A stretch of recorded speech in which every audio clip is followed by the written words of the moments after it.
Hi guys, Garage RC here, back on another video. So it's been a little while since my last video. I've got a few lined up, just been busy with other things. Haven't forgot about the RC world, and I've been trying my best to keep up to date, although there was so much going on, especially in the rear wheel drift world. In the 1/24th scale, there's like a new chassis every other week, so it's hard for me to keep up and do the builds, but I'm trying to do my best. So I've got a few lined up. I've got the Atomic DRZ version 3. I have the MA Racing to review, and I've got lots of other things relating to electronics and generally anything mini RC related. I've also got some 1/10 scale stuff coming along, just again been so busy, but I'll try and get it all in. So let's get today's review out of the way.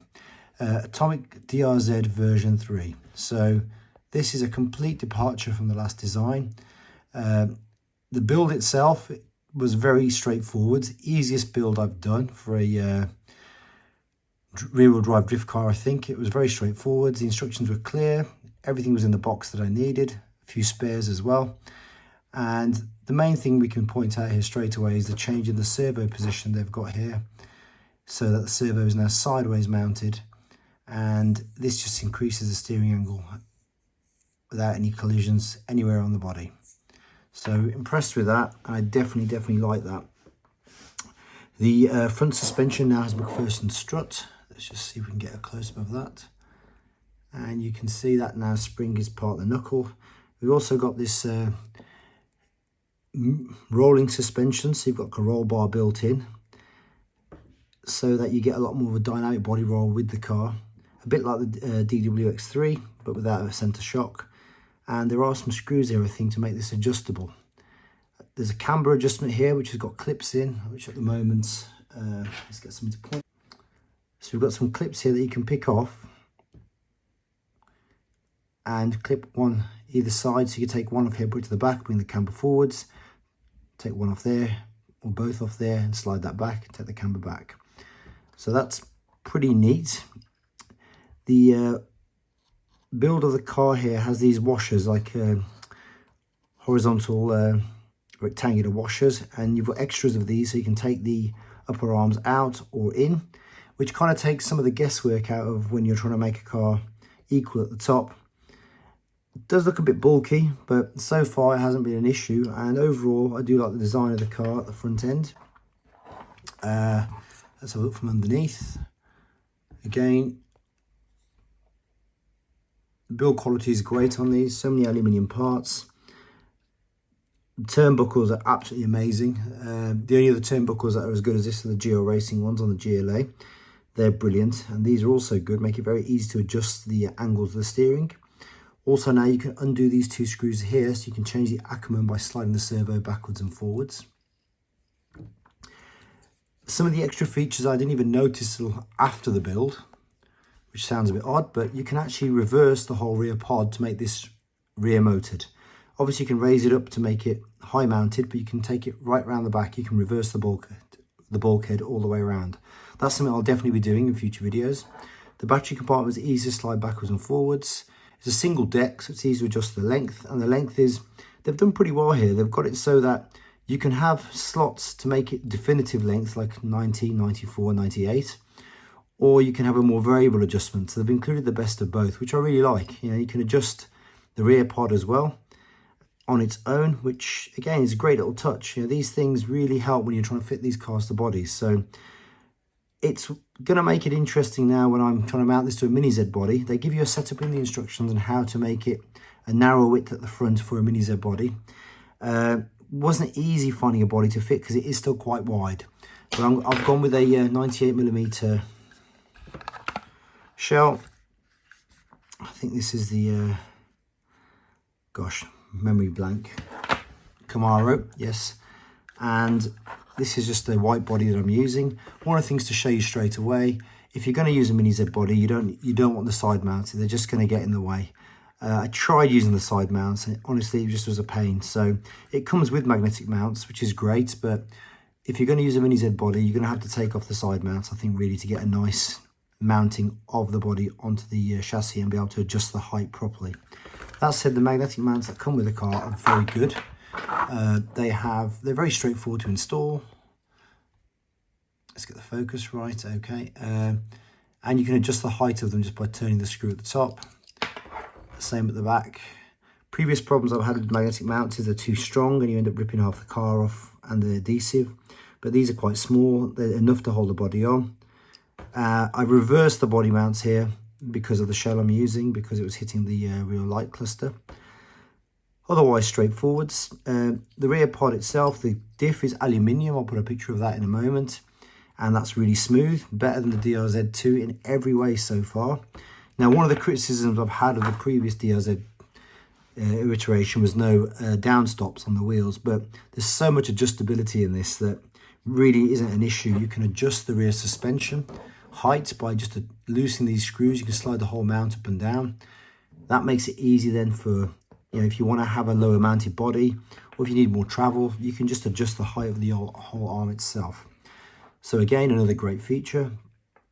So lots to like about this car. Now obviously I haven't finished the build yet. We'll install the electronics, the servos installed, but I need to install the ESC and the gyro and the receiver and set up a radio, and then we'll get a feel for what this car is really about. Now I've installed DS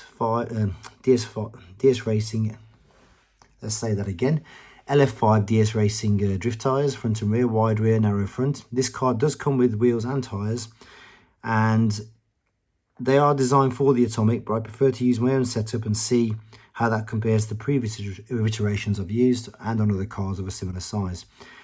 This now is pretty much, I think, the best version of the DRZ they have done. The one I did like, the two I didn't like as much. I didn't like the servo position, and I just didn't like the general build of the car. It just never gelled with me, but this one straight away I do like. So I'm expecting good things from this car. Now overall, you know, I said the build was easy and straightforward. Let's see how it is when it comes to actually getting it set up to run and how easily I can get it drifting. Okay guys, so let's just get an update on what I'm using here. So I've got the AGFRC A06 CLS servo that I'm using for the DRZ version 3, and that's a slightly smaller one to the one that we normally use, which is the I think the A11 CLS. So I'm using this just because I want to try out the servo, and also because I think Atomic do a very similar servo of this size, and I wanted to see how that compares to that. Right, and I'm going to use a NB4 receiver by MXO Racing. I've got a video coming about MXO Racing as well, so I've got lots of their stuff in stock, and I'm just I've been playing around with some of it before I put it onto the website. V3 gyro, and obviously my Furatech brushless ESC with my 3500 kV Odyssey motor. Right, so first things first, let's just wire this up for any beginners that are watching so they can see how everything goes together. So normally you've got 4 channels on your receiver. Let's get that into focus. This is my receiver. That's channel 1, channel 2, channel 3, channel 4. Channel 1 is usually for your servo, or where your gyro plugs in and your servo plugs into your gyro. Channel 2 is where your ESC plugs in. Channel 3 is normally your gyro control, and channel 4 is a spare port, but it's also what you use to program this particular receiver with its USB programmer. Okay, so let's get started. So this is my gyro here. The gyro has 2 leads that come out of it. One is for your receiver, that would normally go where the servo is going if you're not going to use a gyro, and your gyro plugs, your servo plugs into the gyro. So I'm going to plug that in now. Now, before I power everything up, one thing I am going to do is detach the servo horn, okay? Just in case the servo is in a weird position and anything goes haywire. Right, so now this plug here is normally what you'd think of as a servo plug, is going to go into your receiver here, which is the first channel. Let's get the right way around. So that's channel 1. Okay, my speed controller is in channel 2. And this is the gyro control, and that's going to go in channel 3. So I'm going to plug that in now. All seems messy now, but it will be tidied up later. Great. Got that backwards, there we go. So if you're watching this, you can see I'm pushing that in. These things are very fiddly, and often if you get one in the wrong place, it's hard to get back out. I often grab it with a pair of these sort of clippers, but I'm very careful, and I grab it either side and ease it out, rather than try and yank it by the wire. Okay, so that's the setup in terms of the wiring, so you can see how that all goes, I hope. So next we plug the battery in and we're going to pair the receiver to the transmitter. Okay, because this at the moment has not connected to the transmitter. It needs some power to do that. So before we do anything else, I am just going to unscrew the servo horn just in case when I power it all together, the servo flips and jams itself or breaks itself. So it's a bit of a bind having to do this, but it's worthwhile. So we've taken that off. Can you see that now? That's off. Okay. So I have my Atomic 330 mAh battery here, which is exactly the same as the Geo Racing one that they do. I think their 360 is actually a bit tight. You might not be able to slot it underneath there, but you might have to put some washers under the battery compartment. But I'm just going to slot this in here just so it keeps it out of the way. I'm now going to turn my transmitter on ready. So let's just zoom out for a second.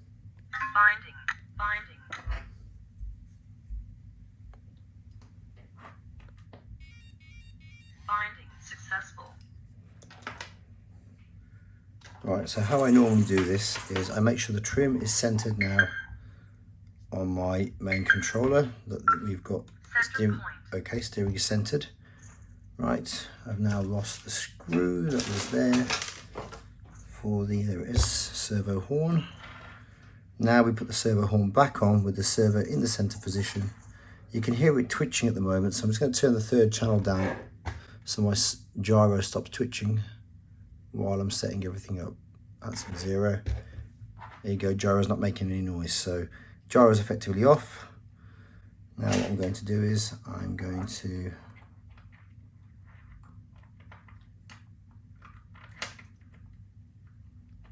screw that back in, put my steering in,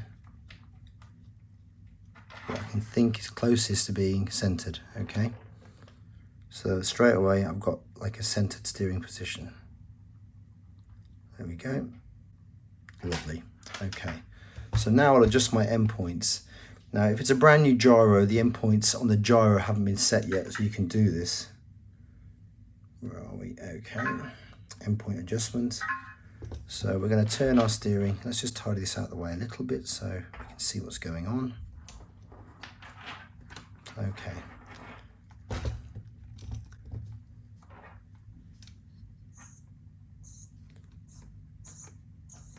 So let's just see if we need to get more steering angle. Okay, unfortunately this gyro actually has been set for another car, so it's limiting the endpoints. Even though my endpoint's on 100, the steering isn't going to what I know should be maximum deflection. So we actually need to set the endpoint on the gyro at the same time. A little bit more complicated, but it actually means you can kill 2 birds with 1 stone. So what you do at this point is, it's always the same with these things, so you have to power off the speed controller and then power it back on whilst holding the gyro button pressed. So we're going to do that now. All this is so you can set up the steering. It's a faff, I know, and you think they'd make it a bit easier for us, but they don't. Right, okay, let's find something else to press. Speed controller, that one to hold the gyro down. So what we're going to do, I'll try and zoom in on all this afterwards. So there's a button here on the gyro. I'm going to keep that depressed. Then I'm going to press the speed controller on. I'm going to keep it pressed. I slipped off it, so I'll have to do that again. Signal lost. I'm going to try and turn this around, see if I can show you what I'm doing. Signal lost. Yes, I know. Okay, so there's the button on the gyro. I'm going to depress that. Turn the speed controller on. Keep that button pressed until that light. Right, now the gyro is in set mode. This will decide how far the gyro will let the servo turn the steering. Now if I turn the steering, I'm getting maximum deflection. I've just noticed my steering's in reverse. So I'm just going to go into my menu on my MB4. Reverse the steering. Come back out, go to endpoint adjustment. There you go, you can see my steering's in the correct direction now. I had to stop there for a second. So the point we want to get to, I'm just going to zoom in to make this easier, is so that the gyro, you've turned it on, the light's flashing, okay, and you've got your steering endpoints in front of you so you can see what's left and right. Now I've adjusted my steering endpoints already, but when the light's flashing like this, you can adjust your steering endpoints from here before you set them on your gyro, okay? So I've already done mine, but you can do plus and minus here to change that. Okay, when you're happy with the full deflection where you want it to be at its maximum, okay, while the gyro is still flashing. So you turn the steering to full deflection in that, okay, there.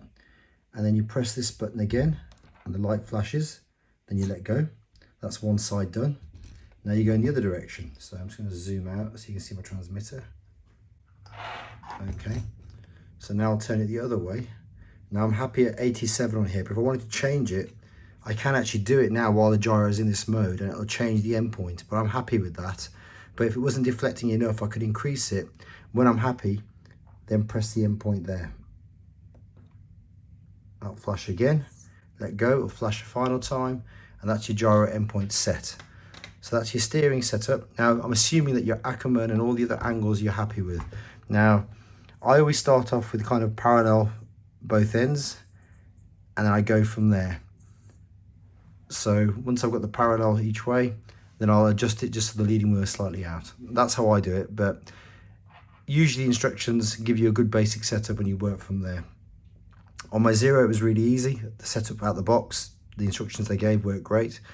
We'll see how it works on this. Okay, guys. So this is the first test run of the Atomic DRZ3, and without any real alterations, it drifted right out of the box with the settings they gave. Now, it was a bit tricky trying to get this set up for a mini Z body. I think you need quite narrow offsets really to make it work. And I went for the Camaro body here. Now you probably notice in this particular bit, the body's riding quite higher to adjust the body mounts, which wasn't hard to do in the suspension mounts at the rear. And then I've got it dropped down lower. But for the sake of the video here, I've just to show how easy it is to control, and it will change direction and it flows pretty well. I've no criticism really. They've done really well with this, and there's no wheel judder. Everything seems pretty smooth. I don't know how compatible this is going to be with smaller mini Z bodies that are narrower. I think you're going to find that you might need to do quite a bit of tweaking to the front end, especially to try and get the things to fit in, and you'll need narrow wheels that are zero offset at least, I think. Otherwise, yeah, it does what it says on the tin, and the new design is brilliant. I'm very happy with it. Is it my favourite car? Well, I don't know yet. I'm going to have to try it on a larger scale and compare it to the Zero, which at the moment is my favourite car. But it's certainly pretty good, and it's a vast improvement over the previous generation. And this is me just literally, no real practice with the car, just messing around with it. And guys, I am rusty. It has been a while since I've been doing this, and yeah, for me the DRZ3 gets a thumbs up. Really good. Love the design. Can't wait to switch that rear end around and put the motor at the back and see how that works. That's all for now, guys. If you like what we do here, like the video, subscribe to the channel, and I'll see you guys all next time.